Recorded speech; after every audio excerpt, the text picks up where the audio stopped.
Shalom Esat Khail, saya Tikva dan pada kesempatan kali ini saya akan menjelaskan tentang Parashat Emor yang ditulis oleh Rebbetzin Chana Bracha.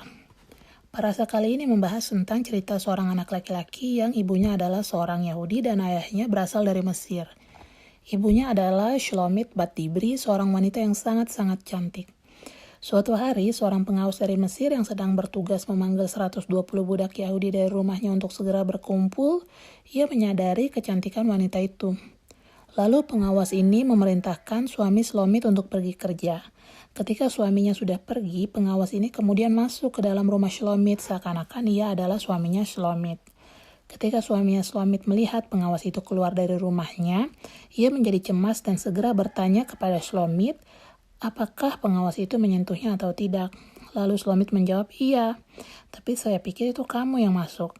Ketika pengawas itu mendengar kabar bahwa suaminya Shlomit tahu tentang apa yang terjadi, ia langsung mencambuki suami Shlomit. Pengawas ini adalah orang Mesir yang dibunuh Moshe setelah Moshe diberitahu Ruach HaKodesh bahwa orang itu layak untuk dieksekusi karena telah melakukan perzinahan. Penjelasan ini tertulis dalam Midrash Tanhuma Shemot 9. Judul yang pertama, Perkawinan campur pengecualian di Israel. Dan keluarlah seorang anak laki-laki dari wanita Israel, dan dia adalah anak laki-laki pria Mesir. Di tengah-tengah Bani Israel, dan anak laki-laki dari wanita Israel itu bertengkar dengan seorang pria Israel di perkemahan. Dan anak laki-laki wanita Israel itu menghujat nama Hashem dan menista. Lalu mereka membawanya kepada Moshe. Adapun nama ibu anak itu Shlomit bat Dibri dari suku Dan. Ini tertulis dalam Wayikra atau Imamat pasal 24 ayat 10 sampai dengan ayat yang ke-11. Ini kelihatannya aneh karena nama dari orang yang menghujat justru tidak disebutkan, malah nama ibunya yang disebut. Rashi menjelaskan bahwa hal ini bertujuan untuk memberi pujian apresiasi untuk Israel, bahwa dari semua wanita Yahudi selama masa perbudakan di Mesir, hanya dia yang memiliki hubungan dengan pria Mesir. BR Yitzchak mengklarifikasi lebih lanjut tentang penyimpangan yang dilakukan Shlomit, kok bisa dijadikan pujian apresiasi untuk Israel.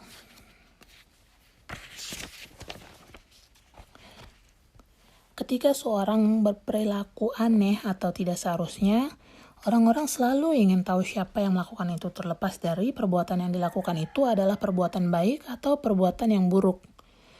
Kenyataan bahwa nama wanita Yahudi ini ditulis dengan jelas dalam Torah menunjukkan bahwa walaupun dia dan bangsanya telah hidup di bawah perbudakan Mesir selama bertahun-tahun, tetapi perkawinan silang dengan laki-laki non-Yahudi itu masih dianggap asing dan aneh bagi orang Mesir. Maka dari itu, Shlomit bat Dibri langsung akui dirinya dan kesalahannya tanpa orang-orang perlu cari-cari tahu siapa yang melakukannya. Itu yang dimaksud hal ini menjadi pujian untuk Israel. Judul yang kedua, cara bertutur kata itu adalah contoh. Walaupun orang tidak boleh langsung main menyalahkan pelaku dalam kasus di atas, Rashi menjelaskan bahwa ada clue dari namanya Shlomit sendiri yang menunjukkan kecenderungan untuk dia bisa ada dalam kasus seperti ini. Nama Shlomit berhubungan dengan kata sapaan Ibrani, Shalom, dan Dibri itu memiliki arti cerewet. Wanita itu dipanggil Shlomit bat Dibri karena dia selalu mengoceh, apa kabar, dan apa kabar. Dia adalah bat Dibri, selalu berbicara dengan siapapun yang ia temui. Hal tersebut yang kemudian menuntun dia jatuh ke dalam kasus di atas. Ini merupakan komentar dari Rashi tentang Wayikra atau Imamat pasal 24 ayat 11.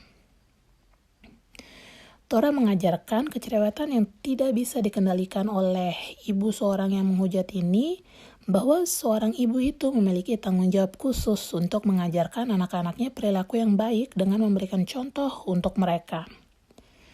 Cara kita sebagai seorang ibu bertutur kata itu akan direfleksikan dalam anak-anak kita. Ini bukan berarti seorang ibu itu bertanggung jawab atas segala sesuatu yang dilakukan anaknya. Maka dari itu, kita tidak bisa menghakimi para orang tua yang religius yang anaknya mungkin sedikit melenceng dari jalan yang benar. Kita juga tidak bisa menghakimi anak-anak itu, karena siapa tahu ada maksud yang baik di balik tindakannya itu yang ia sembunyikan. Setiap individu itu memiliki kehendak bebas, namun demikian di balik kepribadian masing-masing, pasti ada karakter yang diturunkan dari ibunya yang mengandung dia. Judul yang ketiga, meneruskan esensinya kepada anak-anaknya. Sebenarnya ayat tadi kalau dipikir-pikir bisa aja kan dikatakan anak laki-laki dari seorang wanita Israel yang namanya Shlomit bat Dibri pergi keluar. Tapi kenapa Torah menyebutkan nama Shlomit justru setelah anaknya menghujat? Rabbi Hirsch menjelaskan bahwa dari kesalahan anaklah biasanya etika dari seorang ibu itu kelihatan. Hal yang menjelaskan lebih lanjut bahwa seorang anak itu memiliki persamaan yang lebih besar dengan ibunya dibandingkan ayahnya adalah fetus itu dibuat dalam tubuh ibunya, lalu bertumbuh di sana selama 9 bulan. Berdasarkan alasan inilah banyak raja-raja Israel yang disebutkan dalam Torah itu ada nama ibunya juga. Ketika seseorang itu menjadi religius dan bersahaja atau seniut, ini biasanya merupakan hasil dari pengaruh baik yang dibawa ibunya. Seperti yang dikatakan Raja Daud tentang dirinya dalam Tehillim atau Mazmur pasal 116 ayat 16, "Aku adalah pelayanmu, anak dari wanita pelayanmu." Judul yang keempat, anak-anak itu belajar dari perilaku bukan hanya dari kata-kata. Saat ini mungkin banyak ibu-ibu yang merasa bingung tentang pendekatan cara mendidik anak. Apakah dia harus menggunakan pendekatan yang strict dalam mendidik anaknya atau pendekatan yang lebih modern dan tidak terlalu strict?